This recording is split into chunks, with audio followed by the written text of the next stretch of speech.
Do you know anyone who has spent 25 years on a single art project? Well, it only took Michelangelo 4 years to paint the ceiling of the Sistine Chapel. It was a labor of love for Michael Borders, a visual artist best known as a muralist.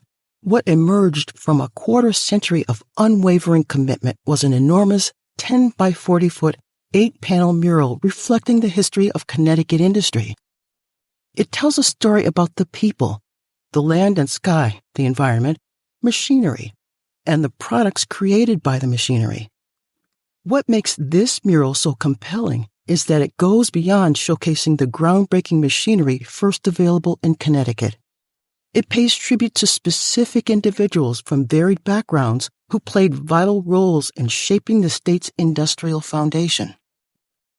The mural is an intricate masterpiece, and it's an experience.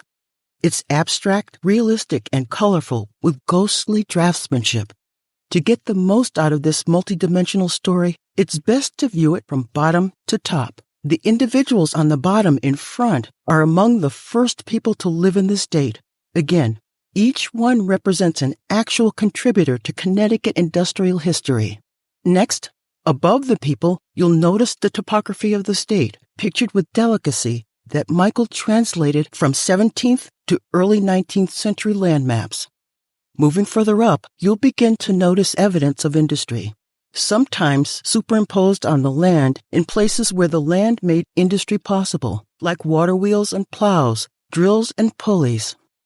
The top half of every panel is dedicated to industry. For example, you'll see a fiery orange cauldron that pours molten ore in the center of Litchfield County. Interestingly, that ore becomes a cannon pointed right at you. Look for mallets, kettles, ship masts, and ropes. You will want to see it many times, and each time you will notice something you did not see the time before. Michael's mural, let's call it a quest, began in 1978 after a year-long trip around the world. Carrying only what would fit in his backpack, he traveled through Europe, Asia, and Africa. He began to reflect on commonalities of all the places he went, and marketplace came to mind. It was the character of the marketplaces that changed from place to place, not really so much the purpose. Michael felt his role as an artist was to be a reflector of human experience. So, when he returned to Connecticut, he began to see the state through the lens of marketplace. Connecticut has a rich industrial legacy whose products contributed to the state and the world beyond, really. The mural's concept required painstaking research, a deep dive into the technology and people who made Connecticut the powerful contributor it became. It took 3 years to visit every major chamber of commerce and historical society in the state, and he interviewed librarians, historians, people who reconstruct old mills, and many others. He collected enough photos, files, notes, and other interesting and relevant items to fill 8 boxes. 8 large boxes, one for each county. The state was supportive of the Connecticut Industry Mural Project from the very beginning as the fiduciary through the Department of Economic Development. He made presentations to civic groups and sought donations to support his work. Donations raised paid for his research, transportation, and a large folding octagon-shaped structure that can hold the mural's 8 panels.